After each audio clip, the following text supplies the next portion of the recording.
All right, I'll talk about it. I'll talk about the live-action Yu Hakusho on Netflix. Gonna start spoiler-free, but it's gonna be hard not to talk about some of the nuances without getting into spoilers, so I'll let you know when those kick in. Overall, I liked it. I don't think it's like the cream of the crop when it comes to like live-action adaptations or anything, but for what it does, I like it a lot. Which, when they first announced it, when they first, teased the idea that they were going to do live action Yu Hakusho on Netflix, I was hesitant because this is back when they were, I think, the first thing that popped into my mind was Death Note. Their live action Death Note. It was also like around the same time they announced One Piece, which while I also enjoyed that, was also very hesitant, like, how are they going to do that? But with Yu Hakusho, I actually think I enjoyed Yu Hakusho more than I enjoyed Netflix's One Piece, to give it any sort of scale. Granted, I am a massive Yu Hakusho mark. Bear that in mind as we proceed forward. So I'm going to start with the good, because there is some bad in here as well. But it is far, far, far from the worst live-action anime adaptations that have been produced. Far from the worst. Probably the best thing about the show, far and away, is the fight choreography. Some of the wire work they do, and the combat choreography, the stunt work, is holy shit, like next level. The first two episodes, there's a lot of prop work and really using the environment to tell the tale of a battle. It reminded me a lot of like some of Jackie Chan's best stuff. That's like a massive compliment. Jackie Chan was huge for me as a child. I'm sure a lot of you out there are the same way, but I'm thinking like, Rumble in the Bronx, Rush Hour, the Police Story, I think was one of them. I've seen the movies. I don't remember every title. But it had a lot of those vibes. And the choreography, just mwah. The action in this show is great. I have zero complaints when it comes to that. It also strikes a very good tone. It is dark, it is mysterious, and they are not afraid to murk a motherfucker. Like, there is a lot of death and fairly gory deaths as well in this show. It's honestly kind of like it caught me off guard a few times, but in a good way. Like, holy shit. Just out of left field. And while this is also a point of contention that I'll get into later, how they decided to condense the amount of stories that they wanted to tell down, I think overall worked. It hurt a few characters in terms of like their development and how much the audience will care about them. But it felt like the pacing for this felt like a really long movie. It's about 5 episodes long, each episode approximately an hour in length. So yeah, it's a short miniseries or a very long movie, and it kind of paces out as such. In terms of like how they decided to condense down a few of the arcs from the anime into a nice, concise story that they wanted to tell. It's obviously not as good as the anime. Obviously. Like, you want the full experience, watch the anime. It is easily one of the greatest shonen shows of all time, in my humble opinion. Yours may differ. You are freely entitled to your wrong opinion. Just leave that out there. Other good things, its tone was great. I think it's shot very well. The character concept, the casting and costume design, especially for some, like, a goofy motherfucker like Kuwabara. That was the one that I was like kind of scratching my head about. I was like, how do you do him in live action? And then the instant he shows up on screen, I'm like, that is how you do it. He shows up, he's got some theme music playing in the background, and Yusuke stomps the crap out of him. The first fight between him and Yusuke, I knew I was in for the show. I was just laughing my ass off. It had some very Edgar Wright-esque framing in terms of how comedic the punchline of that scene comes off that I absolutely adored. Like, it tickled me in just the right places. The downside, of course, to this show is, again, the pacing. It is hurt. Some of the characters are hurt by the lack of time that we get with them. Because, in an anime that's multitudes episodes longer, you get a lot of time to spend with some of these characters. You get to know them a bit better, but they only were able to dedicate time to Yusuke and Kuwabara for the most part, but Hiei and Kurama also get, their fair due. But two of the other characters really, really suffer from the lack of attention that they get in how condensed down this show is, which is unfortunate. It is a giant sticking point in the craw of a lot of people out there that I know are watching this. Because I remember I tweeted out after the show dropped that I watched the first episode and I'm super excited. And usually if I'm super hyped for something and everybody else is digging on it, it gets a little bit of buzz, but it got like a trickle of attention. I'm like, uh-oh, some people have been watching it.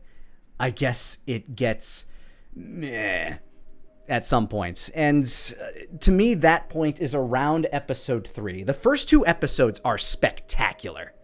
Like, I love the first 2 episodes. If the show had continued on at the pace that the first 2 episodes were giving us and just told the story of Yu Hakusho, boom, amazing. Like 10 out of 10. Would not complain whatsoever. But then when you start to see what they're doing and what all they are condensing, around the 3rd episode is kind of when you're starting to get those hints. It starts to fall apart just a little in the pacing department. The choreography still stays great, and I think that based on the budget of time and resources that they had to make this project, I think it could have been a lot worse. But that is ultimately a sticking point for a lot of people who have seen the anime. If you haven't seen the anime, I think that I could recommend this pretty handily. Like, if you want to whet your appetite for some Yu Hakusho, check this out. Like, if you like this, especially the first 2 episodes, I will say that. If you really, really like the first 2 episodes, check out the anime. Because the pacing does fall flat a little bit starting around episode 3 through 5. Not that those episodes are particularly bad, but as a fan of the anime, you know what could be, is all I'll say. The effects work, most part, great. There's a lot of practical effects in there, and a lot of the, computer-generated special effects are also really, really good.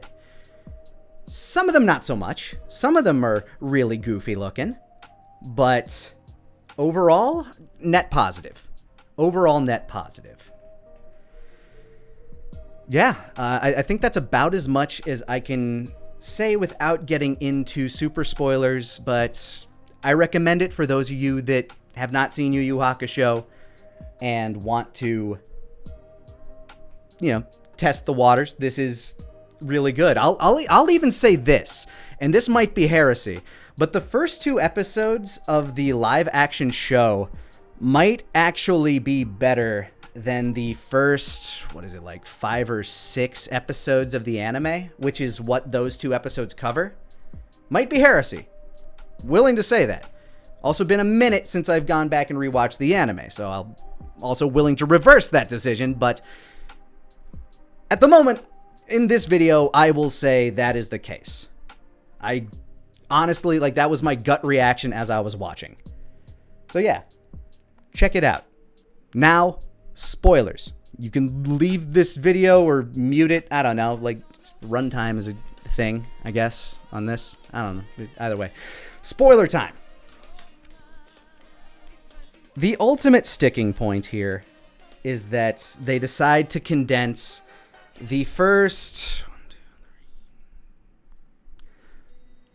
5 arcs of the show down into one 5-episode bit. And yes, one of those arcs is the Dark Tournament. That was what I was afraid of when I first saw the trailer. I was really hoping that they would set up for the Dark Tournament, but not go full on into, just lean into Team Urameshi versus Team Toguro. I was really hoping that they would set up the idea that, like, oh man, they're these guys. They're really strong. But you know what? We managed to get away, and, they did just kind of like fake their defeat or something like that, like in the actual show. But no, they just whole hog do Dark Tournament.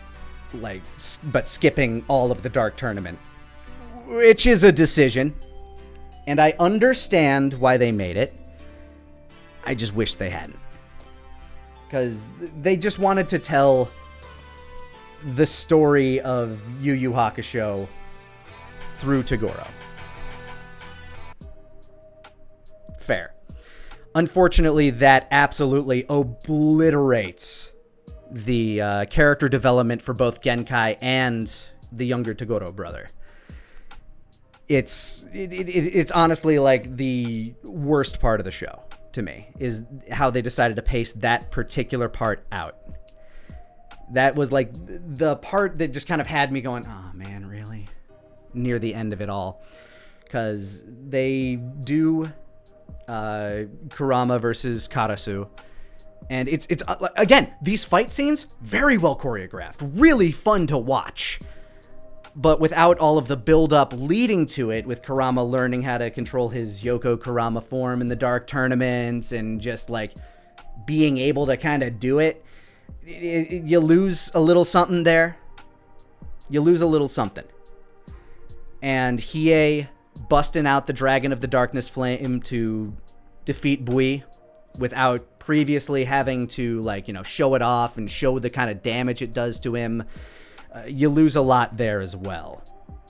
But ultimately, I think these are kind of like small hurdles to overcome. And I understand why for some that's going to be, oh, this fucking sucks kind of situation. For me, it didn't turn me off all the way. It just kind of turned down the heat a little. It went from a boil to a simmer pretty quick once I realized what was happening. But it was still enjoyable enough to watch, because again, the way they film it, the way they've casted it, the way it all looks and feels, and the choreography, holy shit, great. It does not disappoint in that regard. It also gives Keiko a bit more agency, where and it's not out of character for what she does in the anime either. So it feels right. Everything that we see feels right. They did a disservice to my boy Kuwabara, and I'm not just talking about the fact that his spirit sword in this is blue and not yellow. I don't care. It might bother some, but not me. I'm not on that part of the spectrum. What does bother me is that it doesn't feel like Kuwabara ever gets his underdog win moment, like he does so often in the actual show. Kuwabara is kind of the Usopp of their crew, where he is the ultimate underdog in Yu Hakusho. He struggles, he fights, and they do play into that part of his character. One thing they change up is that instead of Genkai having a whole tournament, yeah, kind of sad to lose that, but I understand that. Just have her fucking train Yusuke. Both Kuwabara and Yusuke go to train with Genkai. And Genkai motivates Yusuke by showing that Kuwabara is just out there busting his ass day in and day out, trying to break a rock with a wooden sword, which is how he eventually learns the spirit sword. Fine, that's cool. I like that. Having them both train together and actually have a sort of rivalry makes a bit of sense. But the way that whole situation resolves with Genkai just being like, yeah, Yusuke, here, have the spirit orb. There you go. You have the spirit wave now. I'm going to wait for Toguro to show up to kill me. It's just a damn shame that she got treated like that. She just got... mega nerfed, because the lady they got to play her was actually really good. I liked her mannerisms. The whole third episode where she's kind of the focal point, she's great. Like she hits it. She's good. She is a great Genkai. But they just don't give you enough time with her for you, or like they don't give enough time for the audience to care. And if the audience doesn't care, it's hard to believe that the characters care about her. You know what I mean? Because they truncate the training. They spend about a month with her. It's just shown in like kind of a time-lapse form, you know, day 17, day 18, day 20. And just showing their progress. Which, you know, I get it with how they had to pace everything out. But it is unfortunate that we lose so much of Genkai. And, yeah. If they had... I understand why they didn't. Why they didn't include, you know, like the spirit beasts or the saint beasts or Rando or anything like that. I would have been happy if they just had one mission together before just jumping into Rescue Yukina Dark Tournament. And again, the decisions they made to combine those arcs make sense. You got Hiei, who stole the what was it, like the Shadow Blade? I can't remember what it was called, but the blade that and in this show, like the blade is what gives him the Jagan Eye, which I think is fine. He doesn't need to go have demon surgery somewhere. He just gives it to himself by using the blade. Cool. So yeah, you have Hiei with a purpose there to find his sister. Cool. That it makes sense why they decided to combine those, but I just wish that they had combined it with only Rescue Yukina and not the Dark Tournament. You could have had some like jobber demons or something like that show up, but I think they were counting on the idea of them not getting a second season, which is weird because they leave it open for essentially doing Chapter Black.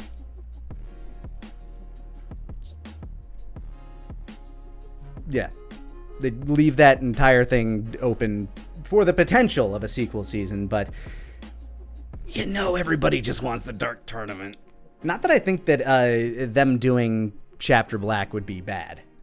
I think it would be very interesting to see what they do with, like, you know, the with Sensui and all of the psychic people, because in the show, what's happening is we're very early on introduced to the fact that Sakio is boring a hole into the demon world to let things out, which lets the Makai insects out from Saint Beast Arc, and the Makai insects end up infecting people and turning them into demon zombies, basically, which is actually how Yusuke gets hit by a car, because it gets somebody who's driving a truck and they just start going wild in the car. Yusuke shoves the little boy out of the way, and god damn, when he gets hit by that truck, oh my god, it was like, gah! Like visceral shit, man. And the first fight we see him have as a spirit detective is him fighting somebody who's possessed by one of those insects. And it's really cool. Like, it's a really cool fight. The guy with the insect in his brain just kind of starts turning into one of those monsters from Parasite, where he has like a scythe for an arm. He's like swinging around. And Yusuke's almost always on the back foot in these fights. So he's fighting like a very defensive uphill battle, which is, again, kind of reminded me of Jackie Chan. It's very fun to watch. The fight scenes are great. And Kuwabara, meanwhile, is struggling with this idea that he's not strong enough to protect his friends or, you know, be a good rival to Yusuke. So he decides that he wants to train because he can see all the spiritual mumbo jumbo that Yusuke can see, because he's Kuwabara and he's goated. But unfortunately, he just doesn't get enough time to resonate. Like, he has some great scenes and some great moments. I love his introduction to Yukina, where you can just see like just the wash of, this is the most beautiful creature I have ever seen. I don't know how to word anymore. Nothing else like everything, like you can see the vignetting on his vision, like the tunnel vision on him happen. And he does have a cool showdown with Elder Toguro, but it doesn't really have a cap off like it did in the Dark Tournament. But it's a fun scene nonetheless, like kind of a fun chase scene almost. Actually, a lot of really good chase scenes in this too. God damn, the choreography in this is slick. But ultimately, yeah, it is massively hurt by the amount of stuff they decided to condense into these 5 episodes. Still, overall, I'm positive on it. I'd give it like a B or a B+. My phone agrees, apparently. Yeah. Also, Suzaku's machine. I love that there's just one line. It made me laugh. Where he's talking to his engineer, and he's just like, "What would I need to open up the door to Demon Realm even more? We need a lot of money." So it's just like I just had this image in my head of this machine just being fueled by buckets of cash, because it's like they don't go into detail to how it works, because why the fuck would you? But it's just funny. It's just like, I need more money to make demons happen. I just want this. The guy that got Plain Sake is really good, and they pitch perfect cast somebody for Tarukane. Like, oh, the moment I saw him, I'm like, are you ballsack chin motherfucker? Great. Like, the casting's great. The show overall is a lot of fun. If you disagree, tell me about it. Tell me why you think I'm wrong. But overall, good shit. Overall, good shit. Check it out. Or don't. It's your time. But thank you for watching this. I hope you enjoyed my ramblings. Feel free to type about them or click buttons and stuff like that. Maybe I'll do more stuff like this. I don't know. Life finds a way to make things happen. Bye.